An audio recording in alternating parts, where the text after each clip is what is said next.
Hello friends, welcome to my YouTube channel school of knowledge.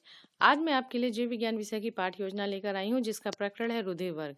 आइए देखते हैं कि रुधिर वर्ग के लिए पाठ योजना कैसे बनाएंगे।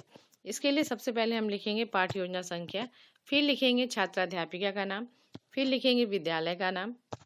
उसके बाद हम एक टेबल बनाएंगे जिसके अंतर्गत हम लिखेंगे दिनांक, कक्षा, विषय, उप विषय, चक्र और अवधि।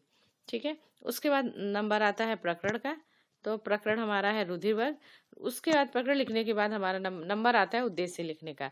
तो उद्देश्य यहाँ पे दो तरह के लिखे जाते हैं। एक सामान्य उद्देश्य जो सामान्य विज्ञान विषय के लिए लिखा जाता है, यह मैं पहले के लेसन प्लान में दे चुकी हूँ, और साथ ही साथ मैं इसको डिस्क्रिप्शन बॉक्स में भी लिख दूंगी। दूसरा होता है विशिष्ट उद्देश्य। विशिष्ट उद्देश्य जो होता है प्रकरण से संबंधित होता है। मैंने यहाँ तीन तरह के विशिष्ट उद्देश्य का चर्चा किया है, जिसमें से जो तीन विशिष्ट उद्देश्य हैं, ज्ञानात्मक उद्देश्य, बोधात्मक उद्देश्य और क्रियात्मक उद्देश्य। तो ज्ञानात्मक उद्देश्य क्या है कि छात्र रक्त तथा रक्त की संरचना के बारे में जान सकेंगे, छात्र रुधिर वर्ग के बारे में जान सकेंगे। जो दूसरा है कि छात्र रुधिर बोधात्मक उद्देश्य है, दूसरा हमारा बोधात्मक उद्देश्य है। इसके अंतर्गत हम लिखेंगे कि छात्र रुधिर वर्ग की विशेषताओं की व्याख्या कर सकेंगे। फिर तीसरा उद्देश्य है क्रियात्मक उद्देश्य। क्रियात्मक उद्देश्य के अंतर्गत हम लिखेंगे कि छात्र रुधिर वर्ग का प्रयोगात्मक अध्ययन कर सकेंगे और छात्र रुधिर वर्ग के महत्व को समझ सकेंगे। ठीक है। तीन तरह के उद्देश्य हो गए। उद्देश्य लिखने के बाद नंबर आता है सहायक सामग्री का। तो सहायक सामग्री में क्या चाहिए? रुधिर वर्ग से संबंधित चार्ट पेपर, चौक, डस्टर आदि। पूर्व ज्ञान क्या है कि छात्रों को रुधिर वर्ग की सामान्य जानकारी है। ठीक है। इसके बाद हम लिखते हैं पाठ प्रस्तावना, जिसके अंतर्गत हम प्रकरण निकालते हैं। यहाँ पे लिखेंगे हम प्रस्तावना, ये हम पाठ प्रस्तावना लिखेंगे। ठीक है। तो प्रस्तावना में हम क्या लिखेंगे, हम कैसे बनाएंगे, इसके लिए हम एक टेबल बनाएंगे जिसके अंतर्गत हम लिखेंगे क्रम संख्या, छात्राध्यापिका कथन और छात्र कथन। तो छात्राध्यापिका प्रश्न पूछेगी कि सड़क दुर्घटना में किसी व्यक्ति को ज्यादा चोट लग जाए तो क्या होता है? तो क्या होगा? अधिक मात्रा में खून बहने लगता है। फिर छात्राध्यापिका प्रश्न करेगी कि अधिक मात्रा में खून बह जाने पर डॉक्टर क्या करता है? डॉक्टर उसे खून चढ़ाता है। फिर डॉक्टर व्यक्ति को कैसा खून चढ़ाता है? तो डॉक्टर उस व्यक्ति को उसी के रक्त समूह का या रक्त वर्ग का खून चढ़ाता है। फिर अगला प्रश्न पूछेगी छात्राध्यापिका कि रक्त समूह या रुधिर वर्ग के बारे में आप क्या जानते हैं? अब छात्र क्या है, यहाँ पे मौन हो जाएंगे। ठीक है। जब मौन हो जाएंगे तो ये समस्यात्मक हो गया। फिर हमारा यही उद्देश्य कथन हो जाएगा कि छात्रों, आज हम लोग विज्ञान विषय के अंतर्गत रुधिर वर्ग का विस्तृत अध्ययन करेंगे। उसके बाद नंबर आता है पाठ प्रस्तुतिकरण का। तो पाठ प्रस्तुतिकरण करने के लिए एक टेबल बनाते हैं जिसके अंतर्गत क्रम संख्या, शिक्षण बिंदु, छात्राध्यापिका कथन, छात्र कथन तथा श्यामपट्ट कार्य, इस तरह से 5 कॉलम बना लेंगे। ठीक है। उसके बाद हम लिखेंगे शिक्षण बिंदु 1 क्या है? रुधिर वर्ग की खोज। तो हम प्रश्न करेंगे कि रुधिर वर्ग से आप क्या समझते हैं? छात्र क्या है, यहाँ मौन हो जाएंगे। टीचर स्पष्टीकरण देगी क्या कि रुधिर वर्ग की खोज सबसे पहले कार्ल लैंडस्टीनर ने की। इस खोज के बाद पता चला कि रुधिर देने तथा लेने वाले का रक्त एक ही वर्ग का होना चाहिए। यदि ऐसा नहीं हुआ तो रक्त देने वाला दाता का रक्त लेने वाले ग्राही के शरीर में पहुंचकर थक्का बना देगा, जिससे रक्त का प्रवाह रुक जाएगा और इस अवस्था में ग्राही की मृत्यु हो जाएगी। और मनुष्य के शरीर में 2 प्रकार के प्रोटीन पदार्थ होते हैं, जिन्हें क्या कहते हैं? प्रतिजन तथा प्रतिरक्षी कहते हैं। तो ये तो स्पष्टीकरण। इसके साथ ही साथ इस चीज को जो है शिक्षिका जो है श्यामपट्ट पे भी दिखा देगी कि रुधिर वर्ग की खोज किसने की थी?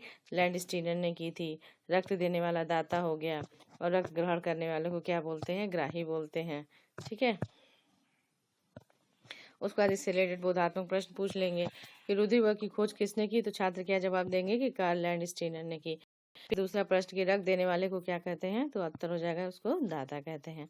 फिर हम दूसरा शिक्षण बिंदु है एंटीजन, प्रतिजन तथा प्रतिरक्षी।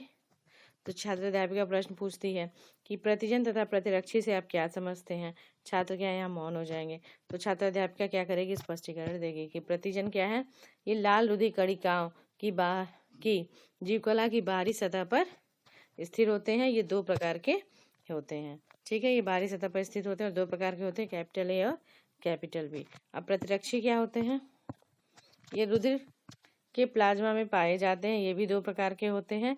इनको क्या दिखाते हैं, प्रतिरक्षी स्मॉल ए तथा स्मॉल बी। रुधिर का थक्का जमना तभी शुरू होता है जब प्रतिजन ए तथा प्रतिरक्षी स्मॉल ए साथ साथ उपस्थित हो, या प्रतिजन कैपिटल बी तथा प्रतिरक्षी स्मॉल बी साथ साथ हो, तो क्या होगा, रुधिर का थक्का जम जाएगा।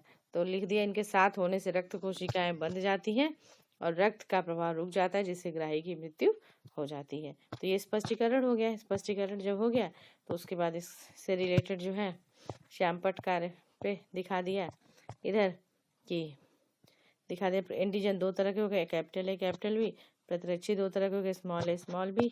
ठीक है, उसके बाद इससे रिलेटेड बोधात्मक प्रश्न पूछ लिया कि लाल रुधिर कणिकाओं की जीवकला की बाहरी सतह पर क्या उपस्थित होता है, तो क्या होता है, प्रतिजन उपस्थित होता है, ए तथा बी। फिर पूछा प्रतिरक्षी स्मॉल ए तथा स्मॉल बी कहाँ उपस्थित रहते हैं, तो कहाँ होते हैं, वो प्लाज्मा में होते हैं। तो ये हो गया हमारा दूसरा शिक्षण बिंदु। फिर हम तीसरे शिक्षण बिंदु की ओर आएंगे। हमारा तीसरा शिक्षण बिंदु है रुधिर वर्ग के प्रकार तथा महत्व। तो हमारा शिक्षिका प्रश्न पूछती है कि रुधिर वर्ग कितने प्रकार का होता है। छात्र मौन हो जाएंगे। शिक्षिका स्पष्टीकरण देगी। क्या स्पष्टीकरण देती है, देखिए कि कार्ल लैंडस्टीनर ने बताया कि लाल रुधिर कणिकाओं में पाए जाने वाले प्रतिजन के आधार पर मनुष्य के रक्त को 4 भागों में बांटा गया है। A capital B, A B and O. रुधिर वर्ग में ओ को सर्वदाता तथा ए बी को सर्वग्राही कहते हैं। रुधिर वर्ग की जानकारी से रक्तदान जैसे महत्वपूर्ण कार्य वरदान साबित हुए हैं। जब बीमारी में रक्त की जरूरत होती है तो ब्लड बैंकों द्वारा ब्लड मिल जाने से रक्त की कमी दूर हो जाती है। ठीक है, आई से रिलेटेड जो भी आपको इंपॉर्टेंट लगे उसको आप इधर श्यामपट्ट कार्य पे भी दर्शा दीजिए कि रुधिर को 4 वर्गों में बांटा गया, ए बी एंड ओ। उसके बाद दिखा दिया कि ओ क्या है, सर्वदाता है, और ए बी क्या है, सर्वग्राही है। फिर इसके बाद इससे रिलेटेड बोधात्मक प्रश्न पूछ लिया कि रुधिर वर्ग को कितने वर्गों में बांटा गया है, तो छात्र जवाब देंगे 4 वर्गों में बांटा गया, ए बी बी एंड ओ। फिर दिया सर्वदाता रुधिर वर्ग कौन सा है, तो कौन सा है, ओ है। ठीक है, उसके बाद हम क्वेश्चन नंबर आता है पुनरावृत्ति प्रश्न का। तो पुनरावृत्ति प्रश्न में हम क्या करेंगे कि बच्चों से क्वेश्चन पूछ लेंगे। 3 क्वेश्चन जो पूछेंगे वो हम जो हमने शिक्षण बिंदु पढ़ाया है उसी से रिलेटेड पूछ लेंगे। तो जैसे हमने पहला क्वेश्चन पूछ लिया कि जो है कि रुधिर वर्ग कितने प्रकार के होते हैं, पहला क्वेश्चन। दूसरा सवाल पूछ लिया कि रुधिर सर्वदाता रुधिर वर्ग कौन सा है। फिर एंटीजन या एंटीबॉडी क्या होते हैं, उनके बारे में पूछ लिया। तो इस तरह से 3-4 सवाल हम पुनरावृत्ति से रिलेटेड पूछ लेते हैं।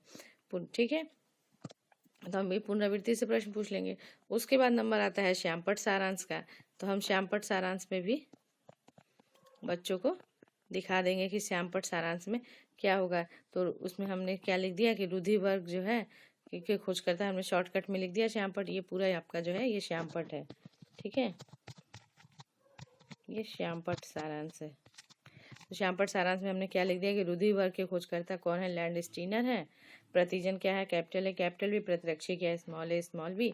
रुधिर वर्ग ए बी सी डी है, ओ सर्वदाता, ए बी सर्वग्राही। इस तरह से हमने करके दिखाया कि कौन से ग्रुप को मिलाने से किसको हम ब्लड दे सकते हैं, किसको ब्लड नहीं दे सकते हैं। ठीक है, और थक्का जमने की क्या है, जब प्रतिजन कैपिटल ए तथा प्रतिरक्षी स्मॉल ए साथ साथ उपस्थित होते हैं तो थक्का जमता है।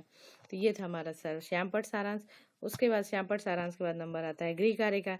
तो गृह कार्य में हम दिखा देंगे, क्वेश्चन पूछ लेंगे बच्चों से कि रुधिर वर्ग किस किस को रक्त समूह को रक्त दे सकता है, ए बी रुधिर वर्ग किस किस रक्त समूह को रक्त दे सकता है, और दूसरा सवाल कि प्रतिजन तथा प्रतिरक्षी क्या है। तो ये था हमारे आज की पाठ्य योजना। अगले पाठ्य योजना में आपसे फिर मुलाकात होगी, तब तक के लिए नमस्कार।